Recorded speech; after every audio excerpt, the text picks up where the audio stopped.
Morning. I should be asleep. I shouldn't be doing this video, but it is of such importance that I feel it's necessary. So over the weekend, I guess Trump was golfing for like 2 days, and he tweeted up a video of a guy on a golf cart yelling "White Power." Now, I guess what bothers me the most about it is that you have some right wingers out here who are actually defending him for that. Ben Shapiro actually said that Trump was probably just posting up videos late at night. I don't know anybody that does that. And also, I guess my thing is, this isn't just anybody. Trump is the president of the United States.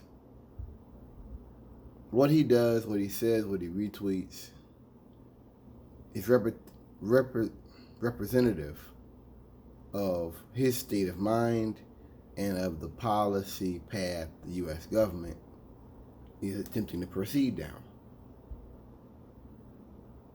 To me, what Trump did wasn't just racist. It was irresponsible.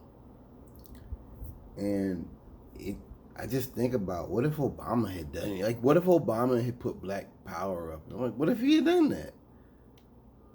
I think about that all the time now. What if Obama did it? Like, think about the fire he got fired on.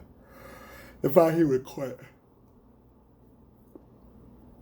It's amazing to me. And it's amazing to me how, as we watch America have these discussions on race, and you watch people in Oklahoma and stuff like that, as you watch them openly have discussions on racism, on discrimination, and on how we're going to come out of all of this a better country and a better society and strengthen our communities to where this can't happen again, or if it does, we're going to be close together. It bothers me that in the midst of that, he puts out a video of a white man screaming "White Power." And then I don't follow Trump. I don't. People around me think I do. I don't follow him. You know, Trump's got some stuff up there. He's got black people beating on white people. He's talking about where to protest for this. Okay, a couple of things here. You have to only be talking to white people when you do stuff like that. You have to be. Second of all, everybody has seen all these videos out here. White people confronting black people, asking them, "What are you doing? Where are you going?" Everybody's seen that. Everybody's seen that. So that, all of that leads up to what we see now, black folks saying, "Fuck it, I'll kill you. Fuck it, I'll beat your ass, call me the N-word." That's happened. There was a video of a black woman in a convenience store, and a white woman called the N-word, and she slapped the shit out of her. There was another one, a Mexican woman slapped the shit out of a white woman. Why didn't Trump show those? He won't. He'll show videos taken out of context. But here's the problem. Even if you don't care about what I just said, you just acknowledge one thing. Me slapping a white woman, or me cursing a white woman, or whatever, she's not dead. George Floyd is dead. Eric Garner is dead. They're not coming back. There's there's no. Also, black people doing something, that's not the infrastructure of the black community. I don't know those people. You don't know those people that are in those videos beating white people. When a policeman chokes somebody and keeps their job for 4 or 5 years after choking them to death, when they didn't break the law to begin with, and you outlawed chokes and all that stuff years ago, you're looking at a breakdown of policy, and you're looking at an abdication of leadership by the department. That is nowhere even close to some black guy somewhere cussing a white lady or slapping her. Not even close. But I realize with white supremacy, as I've said before, it's a lens. It's not something based upon logic and reason. It's something based upon, it's whataboutism. It's whataboutism. It's, it's not even saying, sometimes you're racist. It's not even defending yourself by saying, I'm not a racist. It's by saying, no, look at the racism over here by the people I don't like. Look at what they're doing. Look at the racism they're doing. That's their end. That's what this is.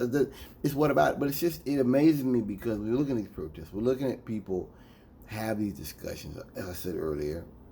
And Trump is just in his little cave putting out tweets of whites. And then they confronted him and he's like, I don't know anything about that.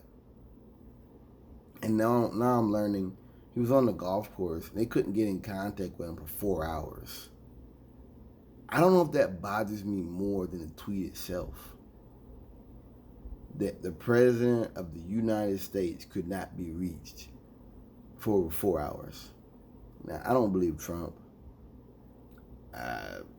Probably a lie, but I'm just going off the statements he made. Man, that's what you have to do as a detective. You got to go off the things they say. You got to go back and does it make sense?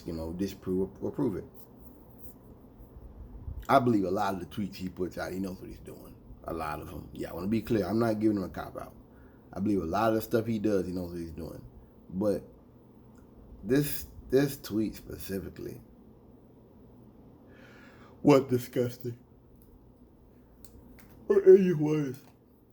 And it proves the point I made earlier that when he was talking about racism and Barr was talking about racism in law enforcement, that this is just kabuki theater.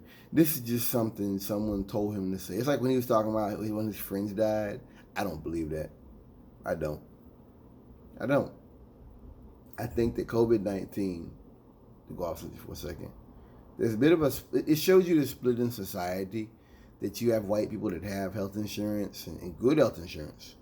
Good, and then also they can sit out for a month. They can sit out 3 or 4 weeks, and they might have to cut back after a month, but they're not going to be hurt. And there's people like me who can't sit out 2 weeks without starting to lose things. I think that's what COVID kind of showed you. I think that's what COVID has kind of exposed, the economic break in society. And if that's the case, then you have to acknowledge that America was never really doing that well. It wasn't. That America was never doing that well for working class, and that we were just running down we were running down a dark road with no headlights on, with no airbags, with no seatbelt on. We were bound to hit something eventually. We wouldn't even know about it until after we hit it. You see?